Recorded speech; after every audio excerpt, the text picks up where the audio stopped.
रा, राधा कृष्ण गतिर्मम कृष्ण प्रेममयी राधा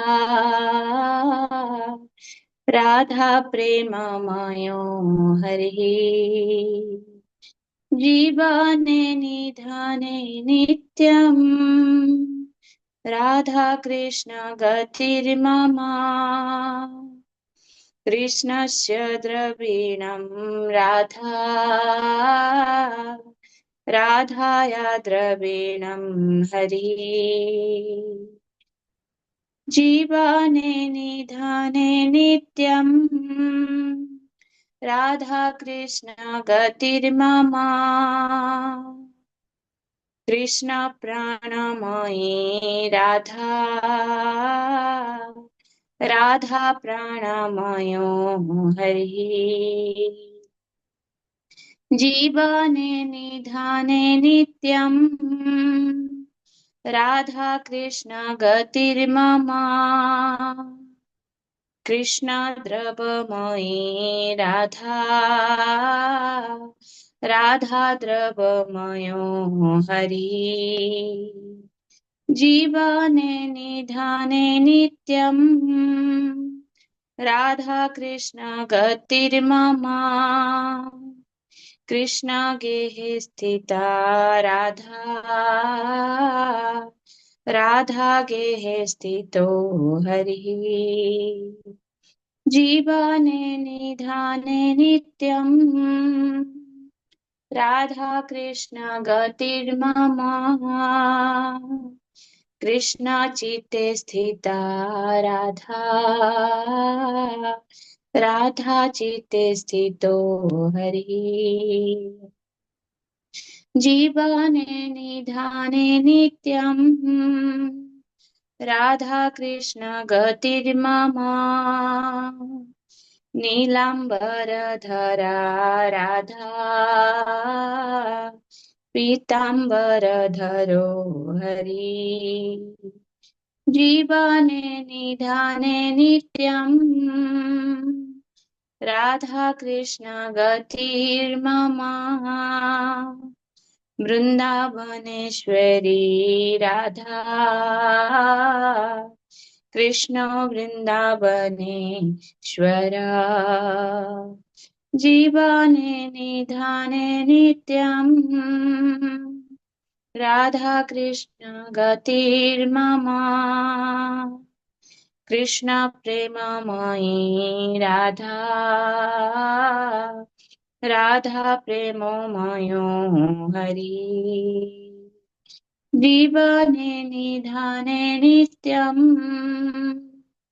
राधा कृष्ण गतिर्मम हरे कृष्ण कृष्ण कृष्ण हरे हरे हरे राम राम राम हरे हरे हरे कृष्ण कृष्ण कृष्ण हरे हरे हरे राम राम राम हरे हरे हरे कृष्ण कृष्ण कृष्ण हरे हरे हरे राम राम राम हरे हरे कृष्ण प्रेममयी राधा राधा प्रेममयो हरि जीवने निधाने नित्यम् राधा कृष्ण गतिर्मम श्री शिवलाष्टकम की जय। श्रील प्रभुपाद की जय। श्रील गुरुदेव की जय। धन्यवाद माताजी। ठीक सुंदर। हरे कृष्णा। राजीव गोस्वामी द्वारा रचित है। ओके, तो अभी आज का सत्र आरंभ करने से पहले हम एक बार जो टेस्ट हुआ है अभी उसमें जो क्वेश्चन है उस पर हम थोड़ा सा चर्चा करेंगे, डिस्कशन करेंगे। ओम अज्ञानतिमिरान्धस्य ज्ञानाञ्जनशलाकया चक्षुरुन्मिलितं येन तस्मै श्रीगुरवे नमः। नमो विष्णुपादाय कृष्णपृष्ठाय भूतले श्रीमते भक्तिवेदांत स्वामिनिति नामिने। नमस्ते सारस्वती दैवे गौरवाणी प्रचारिणे निर्विशेषा शून्यवादी पाश्चात्य देश तारिणे। जय श्री कृष्ण चैतन्य प्रभु नित्यानंदा श्री अद्वैत गदाधर श्रीवासादि गौर भक्त वृंदा। हरे कृष्णा कृष्ण कृष्णा हरे हरे, हरे राम राम राम हरे हरे। हरे कृष्णा। तो हम अभी श्रीमद् भागवतम के दूसरे स्कंद के छठे अध्याय में हैं। उसको हम आरंभ करेंगे थोड़ी देर में। पहले हम इससे पहले अभी टेस्ट हुआ है पिछले सत्र में, उस पर हम चर्चा करेंगे। तो कुछ साधारण प्रश्न है और आप सभी ने अच्छे से उत्तर दिया है। एक बार फिर भी हम चर्चा करेंगे ताकि हमारा रिवीजन हो जाए, और हो सकता है किसी ने गलती से कुछ छूट गया हो किसी का, तो उसको भी पता लग जाएगा। ओके, तो आप सभी आंसर कर सकते हैं। पहला प्रश्न है, मकड़ी द्वारा जाल बुनने की उपमा किसके द्वारा दी गई है एवं किसके लिए दी गई है? तो आप में से कौन आंसर करना चाहेंगे इसको? मकड़ी हरे द्वारा जाल। कृष्ण प्रभु जी। जी जी ओ, जी। मैंने पेपर नहीं दे पाई प्रभु जी, मैं बता ये वाला मैं आंसर कर देती हूँ। जी अ, ये उपमा जो है नारद जी ने दी है ब्रह्मा जी के लिए, कि मतलब वो खुद से ही क्रिएशन मतलब करते दिखाई देते हैं। जैसे मकड़ी खुद से अपना जाला बनाती है और उसको खुद से ही क्रिएट करती है, तो उन्होंने नारद जी ने ब्रह्मा जी के लिए दी है। और ओके। ये मैं बनना है, इसको जी जी डिटेल जी बताना है जी। प्रभु। नहीं नहीं, इतना ही इसको बताना था। ओके, तो सभी एग्री करते हैं। ओके, तो ठीक है। ये क्वेश्चन, अगला क्वेश्चन, नारद जी ने ब्रह्मा के ऊपर भी कोई सत्ता है इस बात का अनुमान कैसे लगाया? क्या उन्होंने ऐसा देखा कि उनको लगा कि नहीं, ब्रह्मा जी तो भगवान मतलब परम भगवान नहीं है, शायद इनसे भी ऊपर कोई है? ऐसा क्या चीजें उन्होंने देखी? तो आप अनम्यूट करके आंसर दे सकते हैं। हरे कृष्णा। उन्होंने हरे कृष्ण पूजा प्रभु करते जी। हुए देखा। जी क्या प्रभु जी? अधिष्ठाता की पूजा करते हुए देखा उन्होंने। पूजा मतलब? नहीं प्रभु, वो प्रसिद्ध। तपस हम्म। ध्यान नार हाँ। ध्यान लगाते वो, हुए देखा। हाँ वो हम्म। कठिन तपस्या करते हैं और ध्यान भी करते हैं तो। जी जी जी। पूजा हम एक्चुअली पूजा तो हम नहीं बोल सकते उसको, पर ध्यान हम बोल सकते हैं उसको। ध्यान भी पूजा का भाग है। बस में ध्यान, पूजा में ध्यान भी जरूरी है, बट अगर उसको उसके लिए विशेष शब्द का प्रयोग करें तो ध्यान और तपस्या, ध्यान और कठिन तपस्या करते हुए उन्होंने देखा। तो पूजा भी सही है, तो ये ऐसा नहीं है, बट अगर हरे उसका कृष्ण प्रभु। स्पेसिफिक देखा जाए तो ध्यान और तपस्या। जी प्रभु जी, हरे कृष्ण। प्रभु जी ने इसको ऐसे लिखा था, नारद जी मुक्तात्मा थे तो उनको ये ज्ञान था कि उनके पिता ब्रह्मा जी ने कठिन तपस्या करके सृजन शक्ति करने की शक्ति को प्राप्त किया था। तो हम्म। नारद जी वो ये अनुमान लगाया कि ब्रह्मा जी से भी कोई श्रेष्ठ है, जो उनको ब्रह्मा जी को सृजन करने के लिए शक्ति तथा प्रेरणा दे रहे हैं। तो जी जी इसलिए प्रभु जी। उन्होंने ये सोचा कि उनसे भी कोई श्रेष्ठ है। हाँ, वो भी आपका आंसर सही है, लेकिन एक्चुअली मुक्त आत्माएं भी गुरु से प्रश्न करती हैं ताकि हम लोग को एक अच्छा उदाहरण दे सके। हमें गुरु के माध्यम से चलना है, तो इसीलिए मुक्त आत्माएं भी प्रश्न करती है। कभी कभी अपने आप को ऐसे दिखाती है कि हम लोग माया में, जैसे अर्जुन ने प्रश्न किया। अर्जुन में मुक्त आत्मा है, लेकिन हमको एक आदर्श स्थापित करने के लिए वो प्रश्न करते हैं। ऐसे आप समझ सकते हैं इसको। बाकी आपका उत्तर सही है प्रभु जी। वो नारद मुनि तो मुक्त आत्मा है, लेकिन केवल अपने अनुमान से उन्होंने ऐसा नहीं सोचा, उन्होंने जिज्ञासा की। जैसे कि अगला प्रश्न हमारा वही है, नारद जी द्वारा ब्रह्मा जी से प्रश्न करना किस प्रकार भगवत गीता में वर्णित विधि के अनुसार है? तो इसका भी आप उत्तर दे सकते हैं कैसे नारद मुनि ने जिज्ञासा की, क्योंकि वो मुक्त आत्मा है जैसे प्रभु जी ने बोला, लेकिन फिर भी उन्होंने प्रश्न किया। क्यों किया? तो भगवत गीता में उसका उत्तर है कि सभी को गुरु के पास जाके प्रश्न करना चाहिए, चाहे वो मुक्त आत्मा हो या कोई भी हो। वास्तव में वैदिक ज्ञान का जो विधि है वो यही है, क्योंकि हमारे जितने गुरु हैं सब मुक्त आत्मा है, गुरु और आचार्य वर्ग, लेकिन उन्होंने फिर भी प्रश्न किए अपने गुरु से। तो कैसे भगवत गीता के अनुसार, तो आप बता सकते हैं। हरे कृष्ण। तो उसमें हम ये लिख सकते हैं क्या, तद्विधि प्रणिपातेन परिप्रश्नेन सेवया। जी माता जी। तो तो एक्चुअली करेक्ट। वही, हाँ वही इसमें लिखना था। हाँ, एक, मतलब हम्म नारद मुनि ब्रह्मा जी से महिमा मंडित करते हुए अत्यंत विनीत पूर्वक सृष्टि के बारे में जिज्ञासा करते हैं। जी जी जी। तो उन्होंने चैलेंज नहीं किया ब्रह्मा जी को कि आप कौन है, आप तो भगवान नहीं है, मैं गारंटी से बोल सकता हूँ, ऐसे ऐसे उन्होंने कुछ नहीं बोला। उन्होंने उनसे जिज्ञासा की, है ना, उन्होंने चैलेंज नहीं किया उनको। सेवा भाव से उन्होंने प्रश्न किया, विनीत भाव से, और उनको उत्तर भी मिला ब्रह्मा जी द्वारा। तो अगला प्रश्न यही है, क्या उत्तर उनको ब्रह्मा जी द्वारा मिला? तो ब्रह्मा जी ने उनको बोला, मैं भगवान नहीं हूँ, लेकिन जीवात्मा मुझे भगवान मानते हैं, और उसका कारण भी ब्रह्मा जी ने दिया। तो क्या कारण ब्रह्मा जी ने दिया कि जीवात्मा ब्रह्मा को भगवान या ब्रह्मा जैसे जो शक्तिशाली देवता या पुरुष जो भी है उनको भगवान मान लेते हैं? इसका क्या कारण है? हरे कृष्ण। हरे कृष्ण अरे प्रभु जी, क्योंकि वो भगवान को नहीं जान पाते अज्ञान की वजह से, तो वो ब्रह्मा जी को ही भगवान मान लेते हैं उनको, क्योंकि उन्होंने सृष्टि की है इस जीव की, माता जी वो भौतिक कारण जगत। दर्शा है कि भगवान अपने हम्म। माया शक्ति से सब लोग को तो मैं लिखी हूँ कि जो अल्पज्ञानी है वो परम भगवान श्री कृष्ण को महानता के बारे में नहीं जान पाते हैं। ब्रह्मा जी के और ब्रह्मा जी को सृष्टिकर्ता मानकर मोहित और हाँ। भ्रमित हो जाते हैं। ब्रह्मा जी उस परम भगवान को प्रणाम करते हैं जिनके माया शक्ति से वो प्रथम सृष्टिकर्ता ना होने के बावजूद भी जीव उनको सृष्टिकर्ता मानते हैं। हाँ जी, मैं हम्म। यही बोलना चाह रही हूँ। जी प्रभु जी जी, जी। इसमें वो आया ना एक दुर्जय शक्ति माया, भगवान की दुर्जय शक्ति माया। हाँ जी जी।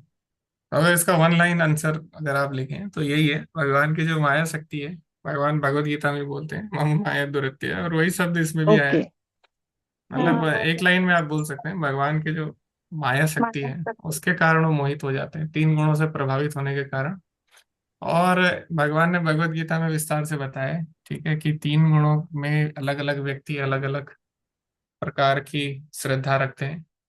त्रिविधा भवती श्रद्धा देहिनां सा स्वभाव, सात्विकी राजसी चैव तामसी चेति ताम शृणु। तो जो सात्विक, जो सतोगुण से मोहित होते हैं वो लोग देवी देवताओं की पूजा करते हैं। जो रजोगुण से वो यक्ष रक्षांसी, और जो तमोगुण से वो प्रेतान भूत गणाश्चान्य यजन्ते तामसा जन। भगवत गीता में भगवान ने बताया वास्तव में जो श्रद्धा है या जो पूजा अर्चना की विधियां हैं श्रद्धा से होती है। श्रद्धा तीन गुणों द्वारा प्रभावित रहती है साधारणतः। तो इसीलिए लोग भगवान की शरण में नहीं आते, और भगवान इतनी आसानी से किसी के साथ, भगवान इतनी आसानी से उपलब्ध नहीं है सबके लिए, क्योंकि देवी देवता से जल्दी फल मिल जाते हैं, और भगवान सोच समझ के फल देते हैं तो उनको टाइम लगता है थोड़ा। तो इसीलिए लोगों को देवी देवताओं में ज्यादा विश्वास होता है, क्योंकि जो मांगो तुरंत उनको मिल जाता है। ये भी भगवान बोलते हैं भगवत गीता में, कांग तहा कर्मणाम सिद्धिम यजन्ते ये देवता क्षिप्रम ही मानुषम लोके मानुषे लोके सिद्धिर्भवति कर्म। तो कामस्तेते हृतज्ञान प्रपद्यन्ते न देवता। पूरा भगवत गीता में इसके बारे में भगवान ने और भी विस्तार से बताया है, किस प्रकार माया के प्रभाव के कारण व्यक्ति देवता विशेष को या शक्तिशाली व्यक्ति को या यक्ष राक्षसों को परम मान लेते हैं। ठीक है, यहाँ तक एक लाइन में बोलो तो माया शक्ति के कारण। आगे यहाँ पे दिया है, ब्रह्मांड के सृजन के आरंभिक पांच मूल अवयव कौन से हैं? तो ये आप अगर चार्ट आप लोगों ने बनाया था उसमें आप देखें तो उसमें ही इसका उत्तर है, और भागवतम में तो है ही। जी, तो पांच अवयव कौन से हैं? सृष्टि के प्रारंभ में जिनसे सारे तत्व बनते हैं, हम कह सकते हैं। हरे कृष्ण प्रभु। जी जी प्रभु जी, हरे धन्यवाद, कृष्ण। प्रणाम सभी को, हरे धन्यवाद कृष्ण। प्रणाम प्रभु प्रभु, जी, हरे द्रव कृष्ण। कर्म कालश्च स्वभाव जीवेव च। धर्म कर्म काल स्वभाव जीव। ओके। जी जी। और कोई वक्त लो। प्रभु, कर्म काल और तीन प्रकृति के गुण। जी। तो मैं आपके साथ जो चार्ट आप लोगों ने बनाया उसको मैं शेयर करता हूँ, ठीक है? तो आपके लिए थोड़ा आसान होगा। तो माता जी ने जो उत्तर दिया ज्यादा एक्यूरेट है, और उसको हम देखते हैं कैसे। ठीक है। पांच जो मूल अवयव हैं, तो यहाँ पे लिखा है, आपने ही लिखा है चार्ट में, मैं तो एक मिनट आपके साथ फुल स्क्रीन में शेयर करता हूँ। और एक श्लोक में भी आया है भागवतम के कि पांच जो बेसिक एलिमेंट्स हैं, फंडामेंटल कंपोनेंट्स। ठीक है। तो ये चार्ट के बिल्कुल कॉर्नर है, यहाँ पे ये है। तो मूल रूप से केवल पांच ऊर्जाएं विद्यमान थी: महत तत्व, सभी भौतिक तत्वों का योग, प्रकृति के तीन गुण, और भौतिक समय। तो ये पांच तत्व हैं जो पांच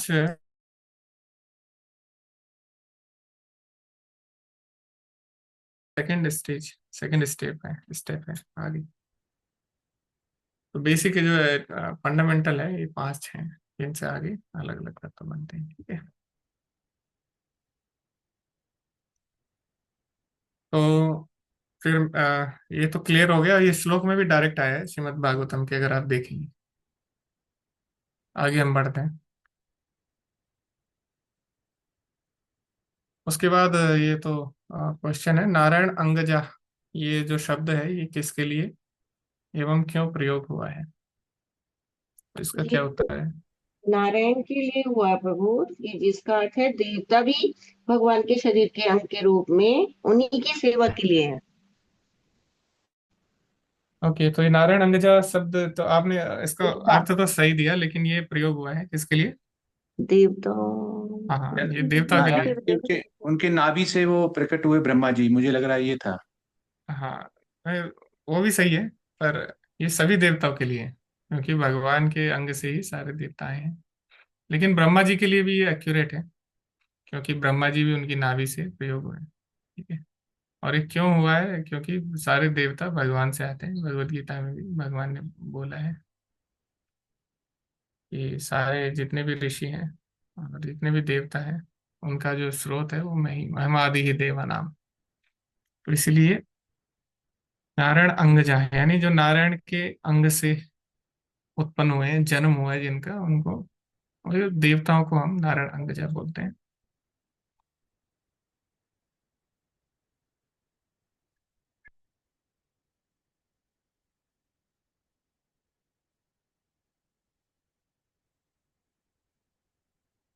तो यहाँ पे कोई बोल सकता है कि हम भी तो भगवान से आए हैं ना, तो हमको क्यों नहीं नारायण अंगजा बोलते हैं? तो नारायण अंगजा देवताओं को बोलते हैं, क्योंकि आत्मा तो शाश्वत है। देवता भी आत्मा है, हम लोग भी आत्मा है। लेकिन जो देवताओं के शरीर है वो भगवान से डायरेक्ट आते हैं। ठीक है। हम लोगों का जो शरीर है वो ब्रह्मा जी बनाते हैं, उसकी सृष्टि करते हैं। देवताओं के जो शरीर है वो भगवान के द्वारा बनते हैं, तो इसीलिए उनको नारायण अंगजा बोला जाता है। और सातवां प्रश्न, जो कि बहुत लोगों में कंफ्यूजन रहता है, मतलब आप में तो नहीं रहेगा क्योंकि आपने पढ़ लिया इसको, लेकिन साधारणतः इसमें कंफ्यूजन रहता है। ठीक है। तो आप इसका उत्तर देना चाहेंगे? महत तत्व जी। जी, को प्रधान प्रधान में। प्रधान प्रधान प्रभु कहते हैं कि तीन गुणों की अव्यक्त अवस्था। हम्म। लेकिन जब मैं काल भगवान जब काल शक्ति के माध्यम से प्रधान पर दृष्टि प्राप्त करते हैं, तब महतत्व की उत्पत्ति होती है। जो भौतिक सृष्टि का समस्त साधन है, वही प्रकृति कहलाती है, जो तीन गुणों की व्यक्त अवस्था है। ओके। जी जी जी। तो जो महत तत्व है उसमें तीन गुण अव्यक्त अवस्था में रहते हैं, और प्रधान में वो तीन गुण हमें दिखाई देते हैं। जैसे कि मैं आपके साथ जो आपने चार्ट बनाया है वो आप उसमें देख सकते हैं कि जो महत प्रधान में अव्यक्त अवस्था में, ठीक है, तो मैंने उल्टा हम्म बोला।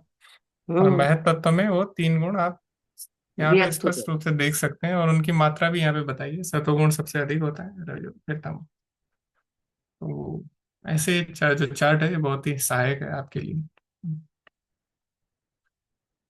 तो ये इसमें प्रधान का मतलब ग्राम प्रधान नहीं है, तो कई लोग जो लोगों ने पढ़ा नहीं है वो ऐसा सोच सकते हैं।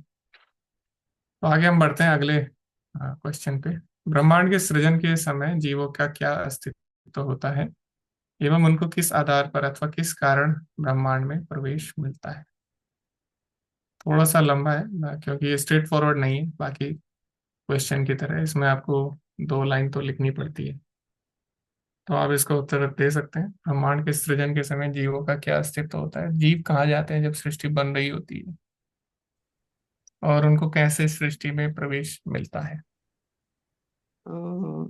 प्रभु, ब्रह्मांड के सृजन के समय जीवों का अस्तित्व जीव बीज रूप में कर्मों और स्वभाव के साथ कर्णोदक्षय विष्णु में रहते हैं, गति और तो कैसे जी अपनी मिथ्या अहंकार भगवान से अलग होकर दूषित चेतना के कारण उनके पिछले जन्म के कर्मों के अनुसार स्वभाव के आधार पर ब्रह्मांड में प्रवेश मिलता है। ओके, जी जी जी, बिल्कुल सही बात है जी, आपने उत्तर दिया इसका।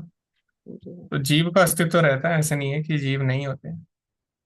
और जीव, और ये जैसे कि हमने बताया ये ज्यादा समय नहीं होता भगवान की अगर दृष्टि से देखा जाए। उनके लिए सांस लेने और छोड़ने जितना समय होता है, तो ऐसा नहीं है तो कि। यहाँ पर माता जी जो बताए कारण तो विषय विष्णु के में रहता है या गर्भ तो विषय विष्णु में रहते हैं प्रभु?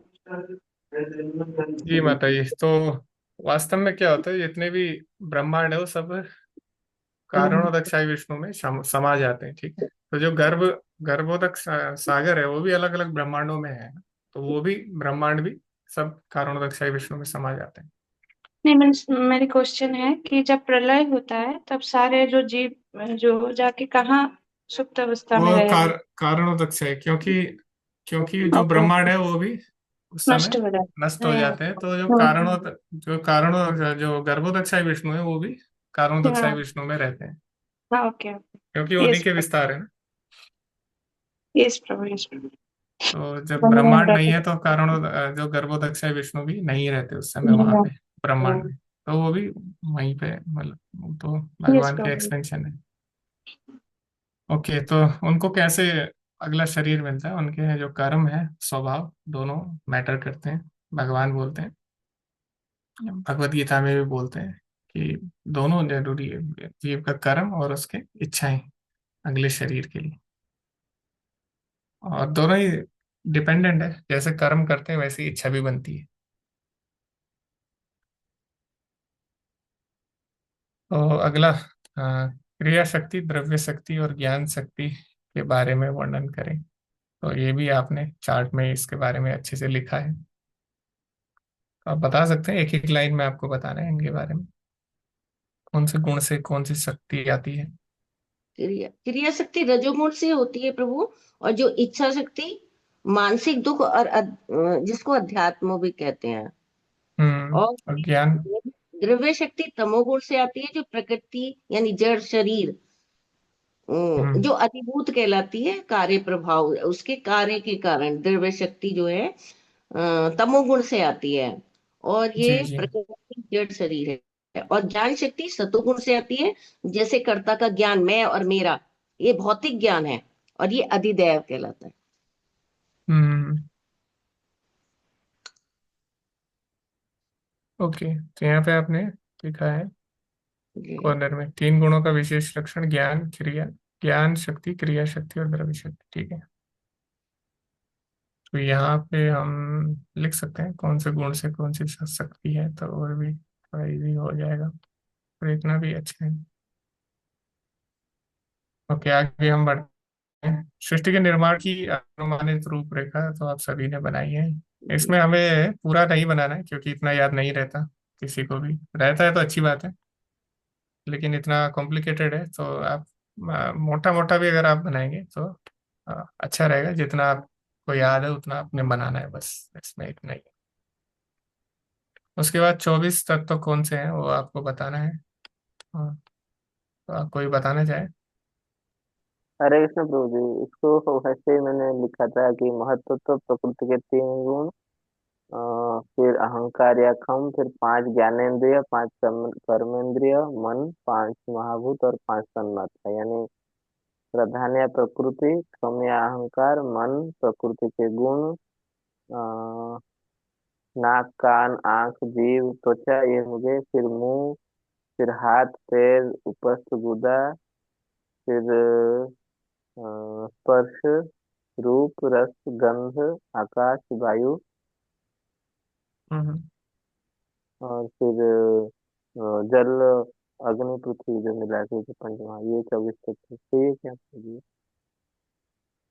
हाँ, तो देखो, आपको अगर सिंपली याद रखना है, मतलब ऐसे तो आप सब लिख देंगे, क्योंकि पांच तो कर्मेंद्रिय होगी, 5 ज्ञानेंद्रिय होगी, 5 उनके प्रभाव होगी, और 5 तत्व हो गए, भूमि रपो नलो वायु खम। तो 20 तो ऐसे ही हो गए, और 3 मन बुद्धि अहंकार हो गए, और चौथा जो प्रधान है। तो ऐसे सिंपल है। लेकिन भगवत गीता में एक श्लोक भी है, महाभूतानि अहंकारो बुद्धिर अव्यक्तम एव च इंद्रियाणि दश एकम च पंच छह इंद्रिय गोचरा। तो इस एक श्लोक में आपको 24 तत्व देखने को मिल जाएंगे। तो वैसे भी ये सिंपल है, 20 तो आसानी से याद हो जाते हैं। तो मुझे उसी को ही याद करके मैंने लिखा था। हाँ, तो दोनों से आप कर सकते हैं, डायरेक्टली भी, और श्लोक से याद करना आसान रहता है थोड़ा। तो ये सब है। जी, हरे कृष्णा शक्ति प्रभु जी। प्रभु हरे मैंने, कृष्ण प्रभु। सॉरी जी। प्रभु ये क्वेश्चन 5 में मैं कन्विंस नहीं हुआ प्रभु उत्तर में। ये 14वां अगर हम श्लोक देखें तो 14वां में तो वो ओके, डायरेक्ट है ना प्रभु, 14th नंबर वाला। एक सेकेंड। 14वें श्लोक में ना? वहां पे तो श्रील प्रभु अनुवाद में तो बिल्कुल लिखा है, मूल अव्य शाश्वत काल द्वारा उनसे उत्पन्न अन्योन्य क्रियाएं तथा व्यक्तिगत जीव का स्वभाव, यानी द्रव्य कर्म काल स्वभाव और जीव, यही 5 मूल अव्य हैं। 24। ओके, 14वें श्लोक में प्रभु जी कौन से जी बोले? प्रभु, हाँ 14।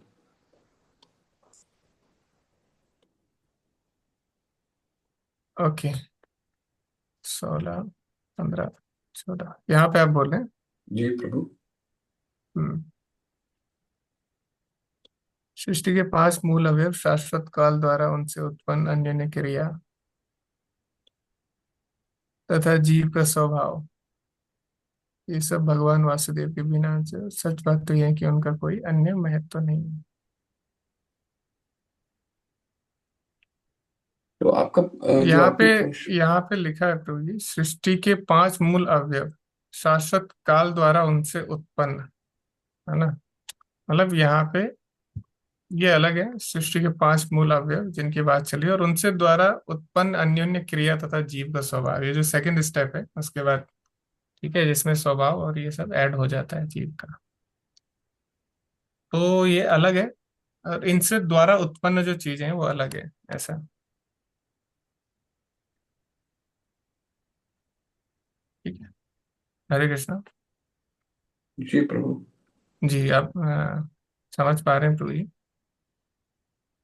14 श्लोक, ठीक है प्रभु, मैं दोबारा तात्पर्य पढ़ता हूँ मतलब यहाँ प्रभु। पे लिखा है, सृष्टि के 5 मूल अवयव शाश्वत काल द्वारा उनसे उत्पन्न, उनके द्वारा उत्पन्न अन्योन्य क्रिया तथा जीव का स्वभाव। ठीक है, तो सर तो ये अलग है। प्रभु जी जी, प्रभु जी। ये अव्यय का शब्दार्थ में है पंचभूत।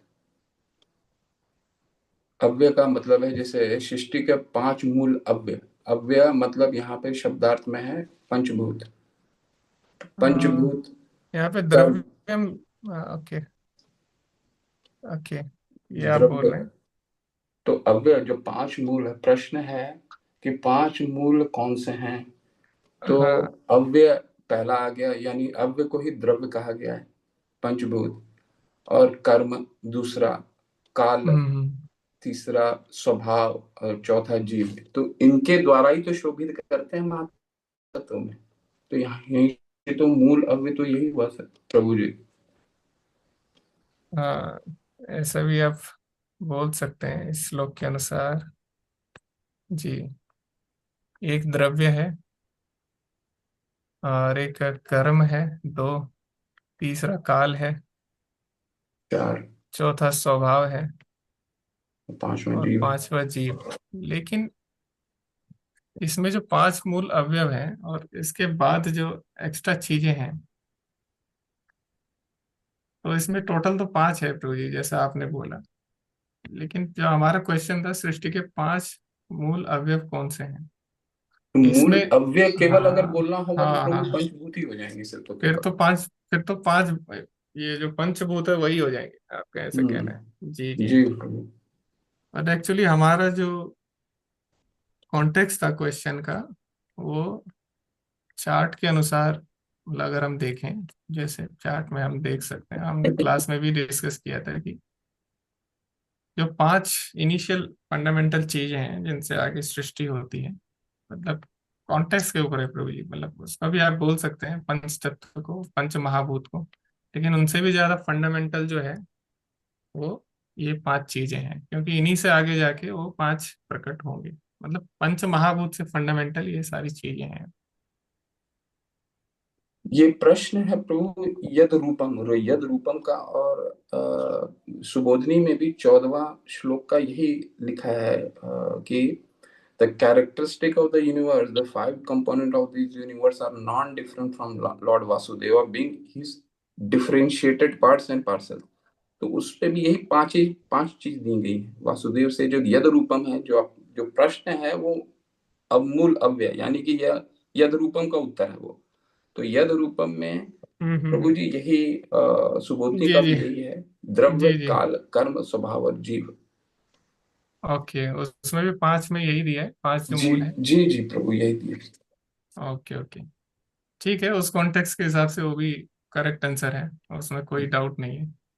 लेकिन मैं ये नहीं बोल रहा आपका आंसर गलत है, बट मेरा जो कॉन्टेक्स्ट था क्वेश्चन पूछने का, जी प्रभु। वो जो पांच फंडामेंटल है जिनसे जिनसे ये सब आते हैं आगे जाके, है ना, उससे भी जो मूलभूत है, वो मेरा वो पूछने का मतलब था। जी क्योंकि प्रभु। जी जी हमने जो क्लास में चर्चा की थी वो उसमें हमने बोला था कि उससे भी पहले पांच जो मूल चीजें हैं जिनसे, जैसे पेंटर अलग अलग कलर मिला के अलग अलग चीजें बनाता है, वैसे ही जो पांच चीजें हैं जिनसे अलग अलग चीजें आई हैं, तो वो था। बाकी मैंने अपना कॉन्टेक्स्ट बता दी, बाकी आपने जो कॉन्टेक्स्ट में लिखा है वो भी आंसर सही है, तो ठीक है। जी जी हरे कृष्ण प्रभु। हरे कृष्ण। प्रभु मैंने थोड़ा देर से ज्वाइन किया, मेरे को थोड़ा बताएंगे? पहले दो तीन क्वेश्चन मेरे निकल गए थे, थोड़ा सा हल्का सा बताएंगे? जी जी जी जी। तो मकड़ी पहले द्वारा पहले जो क्वेश्चन है वो स्ट्रेट फॉरवर्ड है। मकड़ी द्वारा जाल बुनने की उपमा किसके द्वारा दी गई? नारद द्वारा दी गई ब्रह्मा जी के लिए, ठीक है। जी और नारद जी ने ब्रह्मा से ऊपर कोई है, इसको कैसे उन्होंने अनुमान लगाया? क्योंकि उन्होंने देखा कि ब्रह्मा जी कुछ तपस्या कर रहे हैं, कुछ ध्यान कर रहे हैं। तो जी। किसका ध्यान कर रहे हैं, किसके लिए तपस्या कर रहे हैं? तो हम्म, इससे उन्होंने अनुमान लगाया कि ब्रह्मा जी से भी ऊपर क्या कोई है। उन्होंने पूछा, उन्होंने खुद कंक्लूजन नहीं निकाला, जी क्योंकि कई बार जो दिखता है वो होता नहीं, इसीलिए अच्छा है कि गुरु से पूछ लेना चाहिए। जैसे ध्यान तो कभी कभी भगवान भी लगाते हैं, जैसे हम देखते हैं जो बद्रिक आश्रम है वहाँ पे नारायण ऋषि है, वो भी ध्यान लगा रहे हैं। लेकिन आप ये नहीं बोल सकते कि अरे आप ध्यान लगा रहे हैं तो आपसे भी ऊपर कोई है तो वो हमें कंफर्म करना होगा ऑथोरिटी से, केवल देखने से नहीं होता। इसीलिए नारद मुनि ने केवल देख के गैस नहीं किया, उन्होंने उसका प्रश्न किया। जी। तीसरा। तीसरा, नारद जी द्वारा ब्रह्मा से प्रश्न करना किस प्रकार? भगवत गीता में तो आपको पता ही है, तद्विति प्रणिपातेन, विनम्र भाव से उन्होंने जिज्ञासा की, गुरु की शरण में जाके। अच्छा, और चौथा, हाँ चौथा तो हो गया था प्रभु। हाँ, तो ठीक है। तो ये था जो जो भी क्वेश्चन आंसर थे, इस पर चर्चा करनी जरूरी है, क्योंकि आप सभी ने उत्तर सही लिखे, और कभी कभी थोड़ा कंफ्यूजन हो सकता है। क्वेश्चन समझने में या उसके कॉन्टेक्स्ट में तो वो हम क्लियर कर सकते हैं डिस्कशन से ही। बाकी हम आगे बढ़ेंगे। ओके, तो हम पहुंच गए हैं छठे चैप्टर में।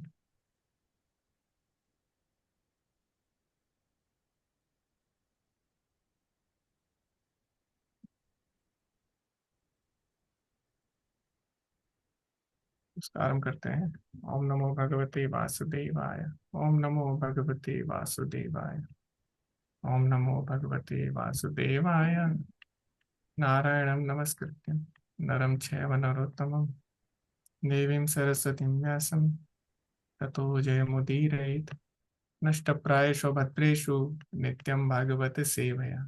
भगवते उत्तम श्लोके भक्तिर्भवति नैष्टिकी। कृष्णाय वासुदेवाय देवकी नंदनाय च नंदगोपकुमाराय गोविन्दाय नमः। मुखं करोति वाचालं पंगुं लंघयते गिरिं यत्कृपातमहं वन्दे श्रीगुरुं दीनतारिणं परमानंद माधवम श्री चैतन्यम ईश्वरम। हरे कृष्णा। तो सृष्टि के बारे में जिज्ञासा करने के बाद और ब्रह्मा जी से विस्तार से उत्तर जानने के बाद यहाँ पे जो छठा चैप्टर है, छठा अध्याय है, उसमें किस प्रकार भगवान की स्तुति की गई उसका वर्णन है ब्रह्मा जी द्वारा। तो विशेषकर जो भगवान का विराट रूप है उसकी स्तुति ब्रह्मा जी ने की है। और यही जो स्तुतियां हैं वो अनेक वेदों में मिलती हैं। जैसे ऋग्वेद में भी पुरुष सूक्त है, उसमें भी भगवान के विराट रूप की स्तुति है। तो हमने ये सब चर्चा की थी किस प्रकार भगवान का जो विराट रूप है उसमें अनेक देवता सम्माहित है, जैसे कि भगवत गीता में भी था। और पश्यामि देवांस्तव देवदेह सर्वांस्तथा भूत विशेष संगा ब्रह्मांडमीशं कमलासनस्थम ऋषिं च सर्वान् उर्गांश्च दिव्यान्। और किस प्रकार ब्रह्मा जी बोलते कि मैं, शिव जी और जितने भी देवता हैं वो सब भगवान से ही प्रकट होते हैं। तो ना केवल देवी देवता बल्कि जितने भी प्रजातियां हैं भगवान सभी के बीज प्रदाता पिता है। तो देवता हो, असुर हो, नाग, मनुष्य, पक्षी, जितनी अलग अलग प्रकार की प्रजातियां हैं सब भगवान से ही वास्तव में आती हैं। उसके बाद हमने कुछ विशेष पढ़ा था किस प्रकार भगवान का जो आध्यात्मिक जगत है और भौतिक जगत है दोनों भगवान से ही आए हैं। लेकिन यहाँ पे बोला गया कि वो उसका एक पार्ट यानी 1/4 है। तो हमने इसके ऊपर भी चर्चा की थी कि इसको हम कैसे समझ सकते हैं। तो इसको हम कितना बड़ा है साइज के हिसाब से नहीं समझ सकते, हम इसको शक्ति के दृष्टि से देख रहे हैं। तो शक्ति के दृष्टि से भगवान ने जो भौतिक जगत प्रकट किया है, क्योंकि भगवान के पास तो अनंत शक्ति है, लेकिन जो भौतिक जगत है वो उनकी जो शक्ति है, आध्यात्मिक शक्ति जितनी उन्होंने प्रकट की है उस शक्ति का 1/4 है। तो शक्ति और साइज दोनों अलग अलग है। आप ये नहीं बोल सकते कि जो आध्यात्मिक जगत है, भौतिक जगत क्योंकि उसका साइज x है तो आध्यात्मिक जगत का 4x होगा, ऐसा नहीं हम बोल सकते। क्योंकि यहाँ पे शक्ति की बात आई है, भौतिक जगत उनकी 1/4 शक्ति है। तो शक्ति और साइज दोनों अलग अलग चीज है, ठीक है। जैसे कि उदाहरण के लिए आपके पास एक बॉल है गरम, छोटी सी बॉल है, और आपके पास एक बड़ी बॉल है ठंडी। तो किसकी शक्ति ज्यादा होगी? छोटी बॉल की ना, क्योंकि उसमें ज्यादा हीट है, ज्यादा एनर्जी है। तो साइज कम है लेकिन उसमें एनर्जी ज्यादा है, हीट ज्यादा है। तो ऐसे शक्ति और साइज का डायरेक्ट रिलेशन नहीं है। तो हम ये नहीं बोल सकते हमें क्योंकि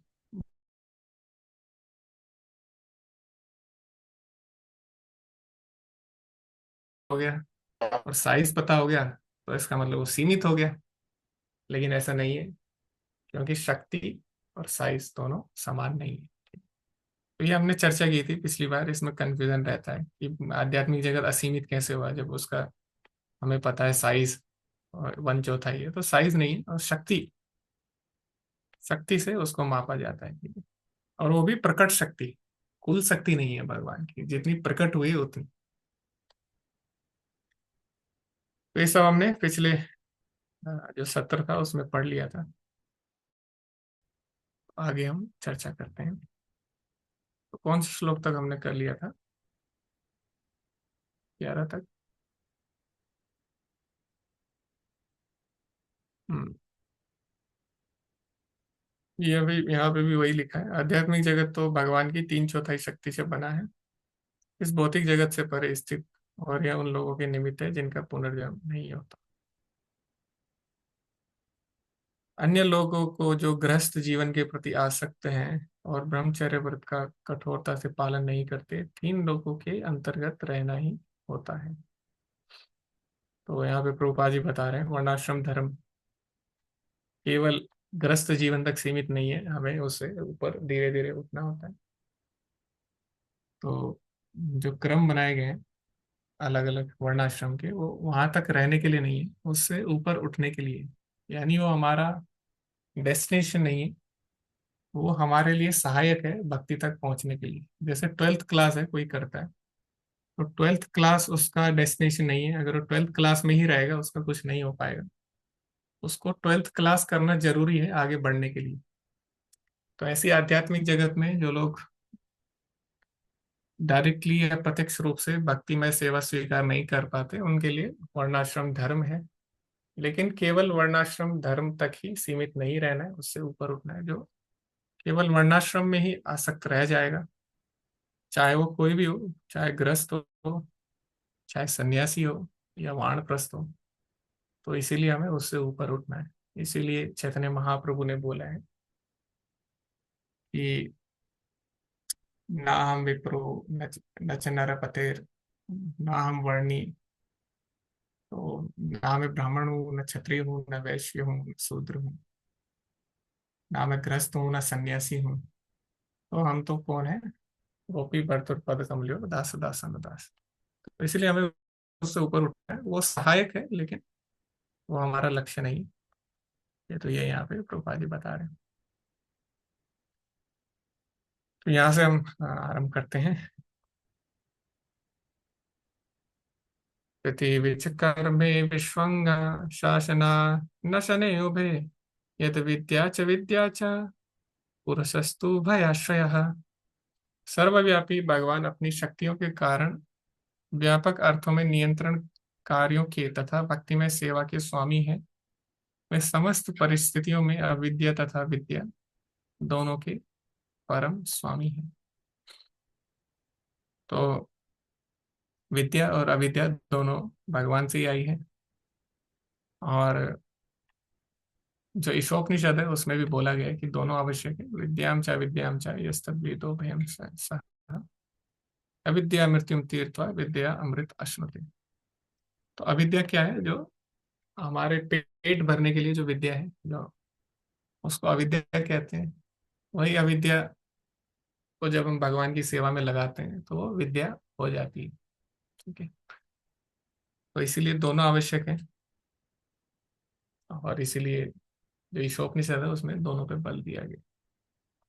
तो हम जो भी कर रहे हैं, आज हम चाहे लेक्चर कर रहे हैं, उसमें अगर हम लैपटॉप किसी ने बनाया अविद्या के कारण, उसने भगवान के लिए तो नहीं बनाया, लेकिन वही अविद्या हम विद्या में प्रयोग कर सकते हैं, भगवान के बारे में जानने में प्रयोग कर सकते हैं। कोई भी चीज भगवान से अलग नहीं है, वो निर्भर करता है हम उसका कैसा प्रयोग कर रहे हैं। कोई भी जड़ वस्तु है, वो जब भगवान की सेवा में लगती है तो वो भी चिन्मय हो जाती है। जैसे शंख है, और भगवान के लिए जो बर्तन है वो सब चिन्मय है, ठीक है। भगवान की जो सामग्री है तो सब भगवान से ही आता है, और भगवान की दृष्टि से किसी में कोई अंतर नहीं है, लेकिन हम उसको कैसे प्रयोग करते हैं उसमें निर्भर करता है। यहाँ पे प्रभुपाद जी ने जो विश्वंग शब्द है उसके बारे में बताया। जो विश्वंग शब्द है वो बहुत ही महत्वपूर्ण है। जो व्यक्ति कार्य के प्रत्येक क्षेत्र में कुशलता पूर्वक विचरण कर सके वहां पुरुष या क्षेत्रज्ञ कहलाता है। और क्षेत्रज्ञ 2 प्रकार के हैं, जैसे कि भगवत गीता में हमें पता लगता है। भगवान भी है और जीवात्मा भी। लेकिन जो भगवान है वो परम क्षेत्रज्ञ है, क्योंकि वो सभी क्षेत्रों के बारे में जानते हैं। तो इस प्रकार जीव और परमात्मा अलग है दोनों, क्योंकि जो परमात्मा है वो सभी जीवों के बारे में जानता है, और जीव केवल अपने बारे में ही कुछ कुछ जानता है, वो अपने बारे में भी पूरी तरह से नहीं जान पाता। यस्मादंड वीरांग वीरांग जगे भूतेन्द्रिय गुणात्मक तद्द्रव्यम त्याग जग विश्वम गोभी सूर्य इवातपन। भगवान से सारे ब्रह्मांड तथा समस्त भौतिक तत्वों, गुणों एवं इंद्रियों से युक्त विराट रूप उत्पन्न होते हैं। फिर भी वे ऐसी भौतिक प्रकृतियों से उसी तरह पृथक रहते हैं जिस तरह सूर्य अपनी किरणों तथा ताप से पृथक रहता है।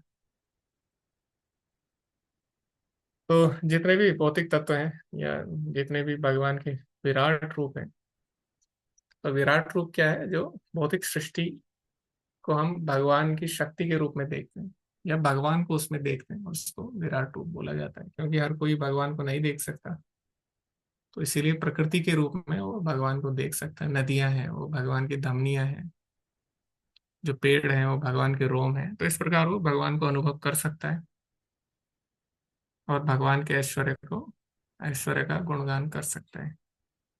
तो जो नए नए भक्त हैं या जो ज्ञानी लोग हैं, वो इस प्रकार से भगवान को देख सकते हैं, क्योंकि वो भगवान के सच्चिदानंद रूप में विश्वास नहीं रखते, तो लोग विराट रूप के द्वारा भगवान की स्तुति करते हैं। तो इसीलिए यहाँ पे बोला गया कि भगवान का जो सच्चिदानंद रूप है वो विराट रूप से अलग है। जैसे कि सूर्य अपनी किरणों तथा ताप से पृथक रहता है, तो भगवान से सारी चीजें आती हैं। विराट रूप या जो विराट सृष्टि है उसी को हम विराट रूप बोलते हैं। वो भी भगवान से ही आया है, लेकिन वो भगवान नहीं है और भगवान से अलग भी नहीं है। तो यहाँ पे अचिंत्य वेदावेद तत्व की बात की गई। कोई भी वस्तु जो भगवान से आई है वो भगवान के समान भी है, लेकिन उससे भिन्न भी है। जैसे जीवात्मा है, वो भगवान ही उसका स्रोत है, लेकिन वो भगवान से अलग भी है और भगवान के समान भी है। क्योंकि भगवान से आई है तो कुछ तो समानता होगी दोनों में। तो जैसे कि कोई भी जड़ वस्तु हम देखते हैं वो भगवान से आई है, लेकिन वो भगवान के समान है या नहीं, वो उसमें कुछ कुछ गुण भगवान के समान होते हैं। तो गुणात्मक रूप से समान हो सकती है, लेकिन मात्रात्मक रूप से वो अलग होगी, निश्चित रूप से उसकी सीमा है। यदाश्चनाभ्यां यथाश्चनाभ्यां नलिदाहुमासं महात्मनः नाविदाम यज्ञ संभारन पुरुषावय नावर्ति। जब मैं महापुरुष भगवान महाविष्णु के नाभि कमल पुष्प से उत्पन्न हुआ था, तो मेरे पास यज्ञ अनुष्ठान के लिए उस महापुरुष के शारीरिक अंगों के अतिरिक्त अन्य कोई सामग्री नहीं थी। तो भगवान की जब कोई सेवा करना चाहता है, विशेषकर ब्रह्मा जी जैसे जीव, उस समय तो कोई भी सामग्री नहीं, कैसे भगवान की सेवा कर सकते हैं। और जैसे हमने देखा कि जो ध्रुव महाराज है वो भी भगवान की स्तुति करना चाहते हैं, लेकिन उनके पास स्तुति करने के लिए ज्ञान नहीं है। तो इस प्रकार जब कोई इच्छा करता है तो भगवान उसकी सहायता करते हैं। तो जब कोई भगवान की सेवा करना चाहता है, भगवान उसको सुविधा प्रदान करते हैं भगवान की सेवा के लिए। तो इसीलिए हमारी जो इच्छा है वो अगर शुद्ध है, प्रभुपाद जी बोलते थे कि अगर आपकी डिजायर्स शुद्ध है तो भगवान आपकी उन इच्छाओं को पूरा करते हैं। तो जैसे प्रभुपाद जी चैतन्य महाप्रभु का आंदोलन का प्रचार करना चाह रहे थे पूरे विश्व में, उनकी इच्छा शुद्ध थी तो भगवान ने उनकी सहायता की। ऐसे यहाँ पे ब्रह्मा जी भगवान के लिए अनुष्ठान करना चाहते हैं, लेकिन उनके पास कुछ भी नहीं है, क्योंकि सबसे पहले तो ब्रह्मा जी आए हैं। तो भगवान ने उनकी आवश्यकताएं पूरी की, अपने शरीर से ही उन्होंने अनेक सामग्रियों को प्रकट किया। येषु यज्ञस्य पशवः सवन सवनस्पतयः कुशा इदं च देवयजनं कालश्चोरुगुणान्वितः। यज्ञोत्सवों को संपन्न करने के लिए फूल, पत्ती, कुश जैसी यज्ञ सामग्रियों के साथ साथ यज्ञ वेदी तथा उपयुक्त समय की भी आवश्यकता होती है। तो यज्ञ में अनेक चीजें चाहिए, अनेक सामग्री चाहिए, और सामग्री भी शुद्ध होनी चाहिए। ऐसे नहीं कि जैसे आजकल की सामग्रियां हैं। इसलिए आजकल एक ही प्रकार का यज्ञ संभव है, वो है हरिनाम यज्ञ। वस्तुनोषधया स्नेहा रसलोहा मृदो लसलोहा मृदो जलम ऋचोयम जुषिम सामानि चतुर्होत्रम च सत्तमा। यज्ञ की अन्य आवश्यकताएं: पात्र, अन्न, घी, शहद, सोना, मिट्टी, जल। ऋग्वेद, यजुर्वेद, सामवेद तथा यज्ञ संपन्न कराने वाले 4 पुरोहित। तो 4 लोग हमेशा जीवन में चाहिए। तो एक श्लोक भी है, वो अभी तो मैं नहीं ढूंढ पाऊंगा, उसमें बताया 5 लोग किसी भी कार्य के लिए आवश्यक होते हैं। तो यहाँ पे अगर यज्ञ भी करना है, उसमें भी 5 लोग होने चाहिए। 4 तो पुरोहित होने चाहिए और एक यजमान होना चाहिए। और वेद भी होने चाहिए। आजकल तो वेद के बहुत सारे जो अंग हैं वो गायब है, बहुत सारे मंत्र उसमें नहीं है। और जो हमारे पास है वो भी कितना हम जान पाए हैं उसके ऊपर भी संदेह है। तो इसलिए यज्ञ में अनेक प्रकार की चीजों की आवश्यकता होती है। और ब्रह्मा जी भगवान की स्तुति करना चाह रहे हैं, और ब्रह्मा जी तो वेदों में पटु हैं, वो कर सकते हैं।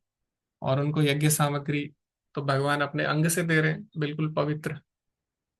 तो उनके लिए संभव है। लेकिन कलयुग में जो भ्रष्टाचार के युग में जो ब्राह्मण है, उनके लिए ऐसा कर पाना संभव नहीं है। हो सकता है ब्राह्मण अच्छा हो लेकिन सामग्री अच्छी ना हो, ये भी है। तो इसीलिए प्रभुपाद जी भी यहाँ पे वही बोल रहे हैं कि कलयुग में हरे नाम हरे नाम हरे नाम एवं केवल। ये हरे कृष्णा धीरे कृष्णा प्रभु जी। हाँ, हरे कृष्ण प्रभु। प्रभु जी वो श्लोक है क्या? अधिष्ठानम तथा कर्ता कारणम से पृथक विधम। अच्छा, ये रास्ते। वो तो 5 कारण है प्रभु जी किसी अच्छा भी अच्छा, कार्य पांच के। कारण। अच्छा अच्छा, हाँ, ठीक है वो ठीक भगवान बताते है। हैं, कोई भी कार्य है वो अ, अहंकार विमूढ़ात्मा कर्ता वित्ति मन्यते। अहंकार बस जीवात्मा को लगता है कि मैं ही करता हूँ, लेकिन वास्तव में 5 कारण होते हैं किसी भी चीज के। विविधश्च पृथक चेष्टा दैवम छेवात्र पंचम। तो 5 जो आपने बताया वो अलग है। मैं ढूंढूंगा आपके लिए उस श्लोक। वो ऐसा कोई सीरियस नहीं है, किसी ने ऐसी हास्यास्पद श्लोक है वो। नामधेयानि मंत्राश्च दक्षिणाश्च व्रतानि च देवतानुक्रम कल्प संकल्पस्तत्र तंत्रमेव च। यज्ञ की अन्य आवश्यकताओं में देवताओं का विभिन्न नामों से विशिष्ट मंत्रों तथा दक्षिणा के व्रतों द्वारा आवाहन सम्मिलित है। ये आवाहन विशिष्ट प्रयोजनों से तथा विशिष्ट विधियों द्वारा विशेष शास्त्रों के अनुसार होने चाहिए। तो यहाँ पे पहले तो देवता देखने पड़ते हैं यज्ञ के लिए, किस चीज के लिए, कौन से आपका कार्य है, उसके लिए विशेष देवता का यज्ञ करना पड़ता है। उसके बाद उनका विशेष नामों से उच्चारण करना पड़ता है, विशेष मंत्रों से। और उसकी दक्षिणा विशेष प्रकार की होती है। किसी में गाय दान देनी होती है, किसी में ब्राह्मणों को भोजन देना होता है, किसी में कुछ किसी में कुछ। और अलग अलग प्रकार से चीजें की जाती है। इसीलिए भगवत गीता में बोला है कि क्या क्या चीजें ध्यान रखनी है। अगर हम ध्यान नहीं रखते तो आपका यज्ञ तामसिक यज्ञ माना जाएगा। विधिहीनम असृष्टा असृष्टानम मंत्रहीनम अदक्षिणम श्रद्धा विरहितम यज्ञम तामसम परिचक्षते। तो विधिहीनम जिसमें कोई विधि नहीं है, कुछ भी कर रहे हैं अपने मन मर्जी से। अश्रष्टानम जिसमें प्रसाद का वितरण नहीं होता, ऐसे यज्ञ। मंत्रहीनम जिसमें भगवान के नाम का उच्चारण नहीं होता। अदक्षिणम जिसमें ब्राह्मणों को दक्षिणा नहीं दी जाती। श्रद्धा विरहितम यज्ञम जिसमें क्या कोई श्रद्धा नहीं होती, जजमान बस बैठा है कब खत्म हो यज्ञ। तो इस प्रकार के जो यज्ञ है तामसम परिचक्षते। तो ऐसे प्रकार के जो यज्ञ है वो तामसी कहे जाते हैं। इस प्रकार से देखा जाए तो आजकल सारे यज्ञ तामसिक माने जाएंगे, क्योंकि उसमें श्रद्धा नहीं होती किसी की। और सोचते हैं कब ये जल्दी खत्म हो, कोई शॉर्टकट हो। तो ऐसे यहाँ पे अलग अलग नियम बताए गए हैं दक्षिणा के, देवताओं के मंत्र के। और जो भी चीजें भगवत गीता में बताई गई है उसके अनुसार ही यहाँ पे चीजें हैं। जी हरे कृष्णा कुछ कर हरे कृष्ण प्रभु जी, दंड प्रणाम। ये दोनों प्रभु। प्रभु जी, दो जिज्ञासा है। पहला तो हम्म, ये ब्रह्मा जी अभी केवल ब्रह्मा जी हुए हैं और वो यज्ञ कर रहे हैं ताकि उनको भगवान विष्णु से सब सामग्री मिली शरीर से ही। तो अभी देवी देवताओं के बारे में यहाँ जो जिक्र किया है कि पहले देवी देवताओं का आह्वान करे, तो वो कौन से नहीं देवी देवता? नहीं नहीं, यहाँ पे बोला गया है कि अगर यज्ञ करना है तो ये विधि है, ये वेद है, ऐसे ऐसे करना है। पर उस समय तो मेरे पास कुछ नहीं है, ऐसे ब्रह्मा जी बोल रहे हैं। मतलब ब्रह्मा जी बता रहे हैं कि ऐसे होता है प्रोसेस, लेकिन मेरे पास ये चीज अभी अवेलेबल नहीं है, ऐसा बता रहे हैं ब्रह्मा जी। वो ठीक है। फ्यूचर का बता रहे हैं, अभी खुद के यज्ञ का नहीं हाँ बताते। हाँ हाँ, अभी अपने यज्ञ के बारे में नहीं बता रहे हैं। ब्रह्मा जी बोल रहे हैं कि यज्ञ के लिए इतनी आवश्यकताएं होती है, लेकिन मेरे पास तो कुछ भी नहीं है। तो ऐसा ब्रह्मा जी बोल, अभी ब्रह्मा जी ये नहीं बोल रहे कि ये सब आ गए हैं और इनके हम्म, ऐसे पूजा करनी चाहिए, क्योंकि ज्ञान तो ब्रह्मा जी के पास है ना, तभी यज्ञ कर रहे हैं। जी लेकिन उनके पास सामग्री नहीं है, तो बता रहे हैं क्या क्या सामग्री चाहिए, अपनी रिक्वायरमेंट बता रहे हैं आप। ठीक है। जी जी बिल्कुल। जी जी। तो हम कह सकते हैं वो हमें नियम बता रहे हैं क्या क्या हमें करना चाहिए यज्ञ के लिए। वो कर नहीं रही है अभी, वो हमें नियम बता रहे हैं क्या क्या चाहिए। यहाँ पे लिखा है ना, यज्ञ की अन्य आवश्यकताओं में देवताओं की विभिन्न, वो आवश्यकताएं बता रहे हैं या रिक्वायरमेंट्स। गतयो मतयश्चैव प्रायश्चित्तं समर्पणम् पुरुषावयवैरेते संभारा संवृता मया। इस प्रकार मुझे भगवान के शारीरिक अंगों से ही, अभी ब्रह्मा जी बोल रहे हैं कि ये रिक्वायरमेंट है, लेकिन इस प्रकार मुझे भगवान के शारीरिक अंगों से ही यज्ञ के लिए इन आवश्यक सामग्रियों की तथा साज सामान की व्यवस्था करनी पड़ी। देवताओं के नामों के आह्वान से चरम लक्ष्य विष्णु की क्रमशः प्राप्ति हुई और इस प्रकार प्रयाश्चित तथा पूर्णाहुति पूरी हुई। अभी देवता नहीं है, लेकिन उनके नाम क्या क्या होंगे ये तो ब्रह्मा जी को पता है, मंत्र क्या होंगे ये सब उनको पता है। तो इस प्रकार उन्होंने भगवान के जो अंग से वो अनेक सामग्री प्राप्त की, और देवताओं के नाम तो उनको पता है, तो उन्होंने उनका आह्वान किया अलग अलग देवताओं का, और वो प्रकट भी हुए फिर भगवान से। जब उन्होंने आह्वान किया तो सारे देवी देवता प्रकट होते हैं। इति संवृत संभारः पुरुषावयवैरहं तमेवा पुरुषं यज्ञं तेनैवायजमीश्वरम्। इस प्रकार मैंने यज्ञ के भोक्ता परमेश्वर के शरीर के अंगों से यज्ञ के लिए सारी सामग्री तथा साज सामान उत्पन्न किए, और भगवान को प्रसन्न करने के लिए मैंने यज्ञ संपन्न किया। तो इस प्रकार जितने भी यज्ञ हैं वास्तव में वो भगवान के लिए ही होने चाहिए, क्योंकि भगवान के शरीर से ही सब आया है। अब ब्रह्मा जी के परिप्रेक्ष्य में तो हम देख पा रहे हैं डायरेक्टली कि भगवान उनको दे रहे हैं, लेकिन वास्तव में हम जब कोई कार्य कर रहे हैं हम नहीं देख पा रहे हैं उसको, क्योंकि वो डायरेक्ट नहीं है, वो इनडायरेक्टली भगवान से आ रहा है।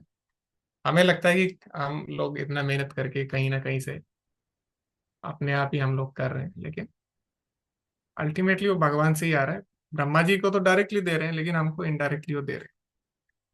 तो हमें भी भगवान के लिए यज्ञ करना चाहिए या भगवान के लिए कार्य करने चाहिए। वास्तव में यज्ञ का मतलब ही भगवान के लिए कार्य करना है। जैसे कि आप अगर तीसरे अध्याय का 9वां श्लोक पढ़ो, यज्ञ शिष्टासीना संत, उसमें भी, या उसमें एक और श्लोक आता है कि जितने भी कर्म है वो भगवान के लिए ही करने हैं यज्ञ के रूप में। तो यज्ञ का मतलब वहां पे प्रभुपाद जी लिखते हैं, यज्ञ मतलब यज्ञो वै विष्णु, भगवान के लिए जो कर्म करते हैं उसको ही यज्ञ कहते हैं। यज्ञार्थात कर्मणो अन्यत्र लोकोयम कर्म बंधन। तो उसमें जो यज्ञ का अर्थ है विष्णु के लिए कर्म बताया गया है। तो वास्तव में यज्ञ का मतलब ही है यज्ञो वै विष्णु, भगवान के लिए जो कर्म है उसको ही यज्ञ बोला गया है। तो क्यों बोला गया है? क्योंकि भगवान ही यज्ञ और तपस्याओं के भोक्ता है, जैसे भगवत गीता में वर्णित है। पीस फॉर्मूला, शांति सूत्र, जो ये बात जानेगा वो जीवन में शांति प्राप्त करेगा। तो ये इसीलिए ब्रह्मा जी तो देख पा रहे हैं, लेकिन हम लोग नहीं देख पा रहे हैं। सब चीज भगवान ही हमें दे रहे हैं, इसीलिए भगवान को ही प्रसन्न करना चाहिए। ततस्ते भ्रातरा इमे प्रजानां पतयो न वा अजयन् व्यक्तम अव्यक्तम पुरुषम सुसमाहिता। हे पुत्र, तत्पश्चात तुम्हारे 9 भाइयों ने, जो प्रजापति हैं, व्यक्त तथा अव्यक्त दोनों प्रकार के पुरुषों को प्रसन्न करने के लिए समुचित अनुष्ठानों सहित यज्ञ संपन्न किया। तो इस प्रकार जितने भी प्रजापति हैं अलग अलग, वो आरंभ में प्रकट होते हैं। और भगवान भगवत गीता में बोलते हैं, महर्षि सप्ताह पूर्व चत्वारो मनवस्तथा मद्भाव मानस आ जाता ये शाम लोका इमा प्रजा। तो सप्त ऋषि है, चतुष्कुमार है, जितने भी प्रजापति हैं, जितने भी मनु हैं, सब भगवान से प्रकट, भगवान के द्वारा ही प्रकट किए गए सृष्टि को आगे बढ़ाने के लिए। और उन्हीं के द्वारा ये शाम लोका इमा प्रजा, ये सारे लोकों में जितने भी जीव हैं उन्हीं के द्वारा जन्म लेते हैं। और यहाँ पे प्रभुपाद जी बताते हैं, व्यक्त अव्यक्त दोनों की उन्होंने, दोनों को संतुष्ट किया, दोनों के लिए यज्ञ किया। तो व्यक्त में प्रभुपाद जी बता रहे हैं, व्यक्त पुरुषों में स्वर्ग के राजा इंद्र तथा देवताओं के पार्षद, और अव्यक्त पुरुष में साक्षात भगवान आते हैं। अव्यक्त का मतलब यहाँ पे निराकार से नहीं है, तो अव्यक्त का मतलब जो हमारी इंद्रियों से परे है, उसको भी हम अव्यक्त बोलते हैं। इसलिए भगवान का एक नाम है अधोक्षज।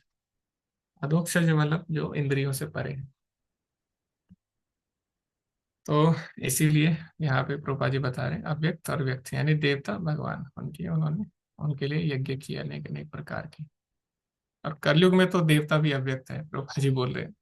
इस कलयुग में व्यक्त देवता भी नहीं दिखते, तो वो भी एक तरह से हमारे लिए अव्यक्त हो गए, क्योंकि हमारी इंद्रियों की सीमा से बाहर है। तो इसीलिए कलयुग में तो देवता को भी हम अव्यक्त बोल सकते हैं।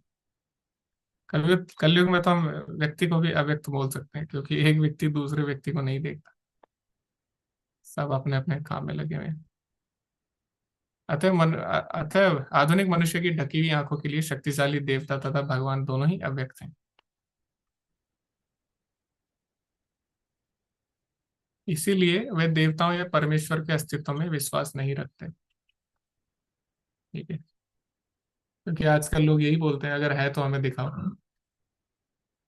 लेकिन एक चीज है जिसके द्वारा आप देवताओं को प्रूफ कर सकते हो कि देवता है। तो आप मुझे बताओ कैसे आप प्रूफ कर सकते हो देवता है।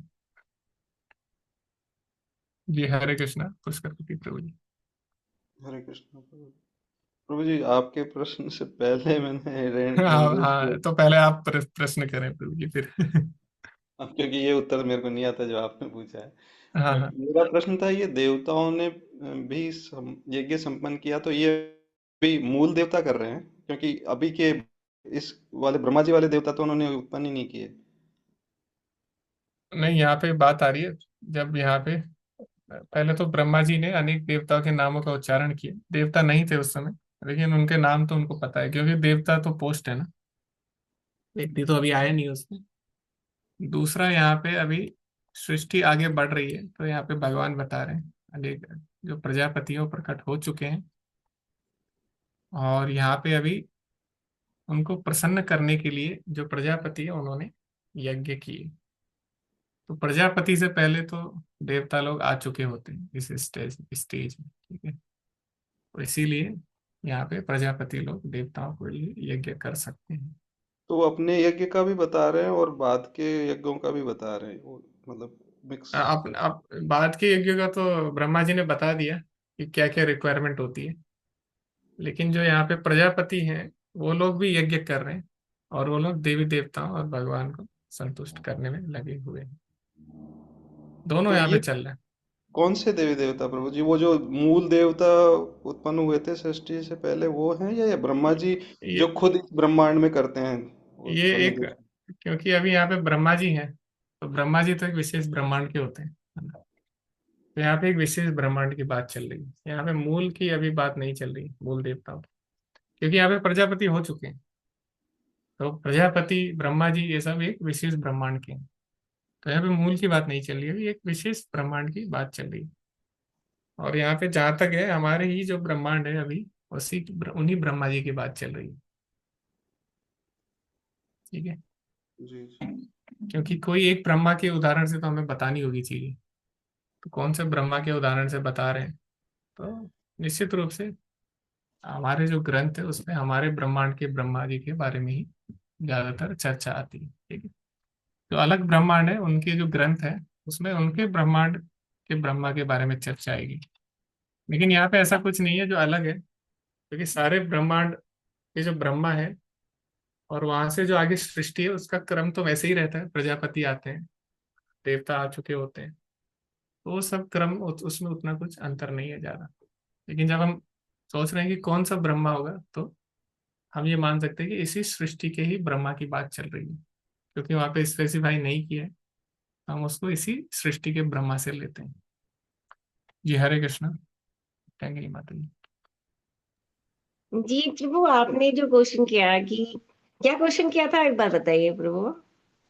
मैं बोला कि यहाँ पे तो, हाँ, प्रभुपा जी बोल रहे हैं कई लोग देवी देवताओं को नहीं मानते क्योंकि वो दिखते नहीं है, लेकिन क्या ऐसी चीज है प्रैक्टिकली जिससे हम बोल सकते हैं कि हाँ देवी देवता है? हाँ प्रभु, देखिए सूर्य चंद्रमा भी एक देवता माने जाते हैं, तो ये तो हम आंखों से देख रहे हैं, जल के रूप में देख रहे हैं, हवा के रूप में देख रहे हैं प्रभु। वो तो आप तो उनका प्लेनेट देख रहे हो ना, अब उसमें तो हमने सैटेलाइट भेज दी है, उसमें तो कुछ नहीं मिला।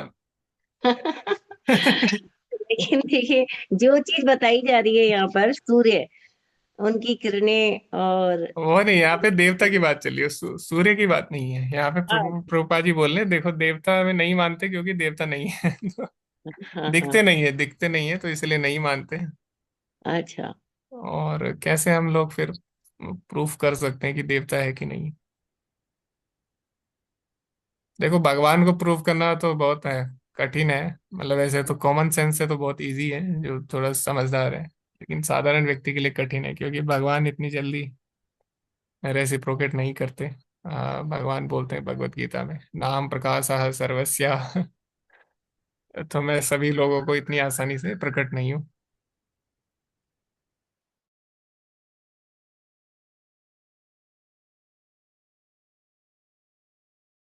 अगर आप करना चाहें तो कैसे कर सकते हैं उसका मैं आपको बताता हूँ। तो उसका एक साइंस है। अब वो काम करती है, कैसे करती है ये हमको नहीं पता, साइंस को नहीं पता, लेकिन कुछ चीजें हैं वो काम करती है उसमें। एक हमारे जो वैदिक वांग्मय है, जो वैदिक शास्त्र है, उसमें एक ब्रांच है एस्ट्रोलॉजी। अभी आप सबको पता होगा एस्ट्रोलॉजी काम करती है, गारंटी काम करती है, काम किया है तो काम करेगी। उसमें अनेक अनेक जो देवता हैं, जो ग्रह हैं, उनके प्रभाव के बारे में है, और वो आप अपने जीवन में भी देख सकते हो अगर आप अच्छे एस्ट्रोलॉजर के पास जाओ। ऐसे रिकमेंडेड नहीं है भक्तों के लिए, पर उनका प्रभाव होता है, ये सब लोग मानते हैं। जो लोग जानते हैं इस विद्या को, या जो लोग इसके प्रभाव को जानते हैं, वो लोग मानते हैं कि देवी देवता है, क्योंकि वो प्रभाव देख रहे हैं, देवी देवता नहीं देख रहे। विभिन्न ग्रह हैं, उनके प्रभाव हैं, है ना? तो उससे हम पता कर सकते हैं, क्योंकि देवी देवता तो नहीं दिखेंगे इतनी आसानी से, उनके जो प्रभाव है उससे पता लग सकता है।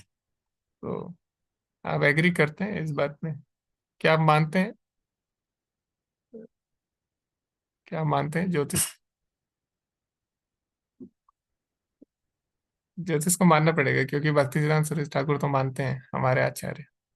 प्रभुपाद जी की भी भविष्यवाणियां हुई थी, वो भी सच निकली। तो है, ऐसा नहीं है ज्योतिष नहीं है। प्रभुपाद जी के लिए जो भविष्यवाणी हुई वो हुई ना, सत्य हुई ना, तो बस हम उनके प्रभाव मान सकते हैं। तो उनके उनकी जो पर चार्ट है, कुंडली है, या उनका जो कर्म है, वो तो दिव्य धरातल पे है, लेकिन जब उनके लिए सही हो सकती है तो सबके लिए हो सकती है ना। तो ये हरे कृष्ण, आनंद है माता जी। हरे कृष्ण प्रभु जी, दंडवत प्रणाम। हाँ प्रभु प्रणाम जी, माता जी। हाँ अपने जीवन में प्रभाव देखते हैं, और ये प्रभाव तो जीवन में जो ग्रहों का, नवग्रहों का प्रभाव तो सभी मानते हैं। मतलब जो ईश्वर को नहीं मान रहे हम्म। वो भी, जब उनके जीवन में कुछ उथल पुथल होती है तो वो भी ऐसे सोचते हैं कि नहीं, कुछ कर लेते हैं, कुछ पूजा कर लेते हैं। मतलब नवग्रह शांति और ये सब में मान जाते हैं फिर वो लोग। मतलब ये बेशक ईश्वर को या पूजा को नहीं मानते हैं। तो ये चीज है, और ये हम तो डे टू डे लाइफ में भी देखते हैं। बहुत ज्यादा मैं नहीं करती हूँ, लेकिन हाँ हमें पता चलता है कि अप डाउन्स होते हैं। तो ये शक्ति को तो मानते हैं लोग। हाँ नहीं, अप डाउन तो होते, लेकिन अगर कोई आपको बता दे कि अप डाउन होने वाला है तो फिर उसको हो जाएगा ना विश्वास। नहीं, वो दूर नहीं होता है प्रभु। देखो वो कुछ तो, हुआ हाँ प्रॉब्लम, वो सॉल्व होगी, वो अलग बात है, लेकिन कोई अगर आपको बता दे क्या प्रॉब्लम होने वाली है, तो फिर तो आपको मानना पड़ेगा। हाँ, वो तो ये तो है, होना है तो वो तो होता ही है। हाँ तो उसको तो चेंज नहीं कर सकते हाँ, जी। उसको चेंज नहीं कर सकते, लेकिन अगर कोई बता देता है जी तो वो बड़ी बात है ना हमारे लिए। जी जी। तो उतना ये, एक्सपर्ट होना चाहिए ना, उतना उसको ज्ञान होना चाहिए कि वो इतना एक्यूरेट बता पाए हाँ जो जी बताने वाला है। जी जी जी माता जी। तो ऐसे करके हम देख सकते हैं। हाँ, ऐसे देखो, जो लोग शास्त्रों से नहीं मानते वो लोग ऐसी तरीकों से मानते हैं, उनके लिए ही ये सारी चीजें हैं। तो ऐसे वो लोग फील कर सकते हैं। जी हरे कृष्ण पुष्पपति प्रभु जी। जी हरे कृष्ण प्रभु जी। और हॉरोस्कोप को तो मानते हैं और इनके प्रभाव को भी मानते हैं, और देवी देवताओं को भी मानते हैं और उनको प्रभाव को भी मानते हैं। हमने प्रत्यक्ष अनुभव किया है। हाँ, हम्म। देवी देवता कईयों में जिनमें आते हैं वो सब कुछ बता देते हैं, कहाँ क्या हो रहा है, क्या होने वाला है। जी जी जी। तो ये सारी चीजें हैं, इसीलिए देवी देवता हमें नहीं दिखते हैं कलयुग में, बट उनके जो प्रभाव है वो हमें देखने को मिल जाता है आज भी, वाले अनेक अनेक माध्यमों से। जी हरे कृष्णा नित्य। हरे कृष्ण माता जी। ये प्रभु, ये भगवान कृष्ण का जो जन्म हुआ था तो गर्गाचार्य ने भी सब कुछ बता दिया था। हाँ तो ये तो मतलब प्राचीन काल से, मतलब समझिए कि तब से चला चला आ रहा है ये सब कुछ। उन्होंने बता दिया था कि कैसे, ये कौन है क्या है, गर्गाचार्य ने। हाँ, ये पहले से है, क्योंकि ये हमारे शास्त्रों का भाग है ना, वैदिक शास्त्रों का। वेद, जब वेद बने हैं, अभी हम देखते हैं ब्रह्मा जी के पास वेद है, जी तो वेद है, तो उसमें ये सब है। जी तो ये है पहले से ही, ये वैदिक ज्ञान है। और कैसे काम करता है ये हमें नहीं पता, लेकिन काम करता है। जैसे कि न्यूटन ने जब ग्रेविटी की खोज की, तो उसको नहीं पता था कैसे काम करती है, लेकिन वो काम कर रही थी, और उससे बहुत सारे चीजें प्रॉब्लम सॉल्व हुई। लेकिन बाद में आइंस्टाइन को पता लगा कि ओ अच्छा, ऐसे काम। बहुत सारी चीजें हमें नहीं पता कैसे काम कर रही है, बट अगर हमारी लाइफ में यूज हो रही है तो लोग करते हैं उसको, जैसे ग्रेविटी था। तो ऐसी चीजें हैं, तो इसीलिए हमें सोचना चाहिए थोड़ा कि हाँ। लेकिन कृष्ण को फील कर पाना बहुत थोड़ा कठिन है, उसके लिए थोड़ा कृपा चाहिए। बाकी देवी देवता को कर सकते हैं आसानी से। जी हरे कृष्णा। ओके, क्वेश्चन आया है प्रभु जी का, देव कृष्णा प्रभु जी का। ओके, आगे हम इसके बाद डिस्कशन करेंगे, ठीक है। कि कौन कौन से आगे कैसे सृष्टि हुई, कैसे अनेक मनु आए, तो आगे हम चर्चा करेंगे। तो किसी का कोई क्वेश्चन है, आप पूछ सकते हैं। धीर कृष्ण प्रभु जी ने पूछा है कि 9 प्रजापति कौन से हैं। प्रभु जी, मुझे सबके नाम तो नहीं पता है, लेकिन अगर आप सर्च करेंगे तो आपको प्रजापति जो है 9, उनकी लिस्ट मिल जाएगी। शायद मरीचि, अत्रि, अंगिरा, उसमें ज्यादातर ऋषि हैं।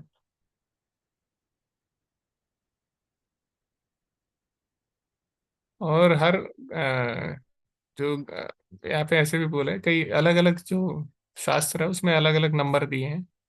कहीं पे 7, 10, कहीं पे 21, और डिपेंड करता है कौन से ब्रह्मांड की बात चल रही है, कहीं कहीं पे। ठीक है, तो ऐसा है यहाँ पे। इंद्र, दक्ष, अग्नि, कभी कभी कुछ देवता भी उसमें इंक्लूड है, कहीं कहीं पे कुछ ऋषि भी उसमें इंक्लूड है, ऐसे। जैसे सप्तऋषि आप सर्च करेंगे आपको अलग अलग मिल जाएंगे सप्तऋषि। अ, क्योंकि हर उसमें ब्रह्मांड में अलग अलग सप्तऋषि होते हैं। ठीक है, ऐसे इसमें है। ओके, आगे हम, किसी का कोई प्रश्न है आप पूछ सकते हैं, या कुछ आपको पॉइंट रखना है।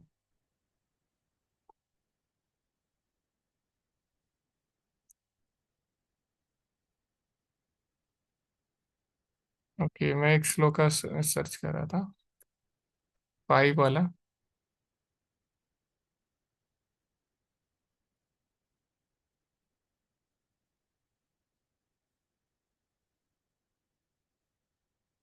अगर मिल जाता है तो मैं शेयर करूँ।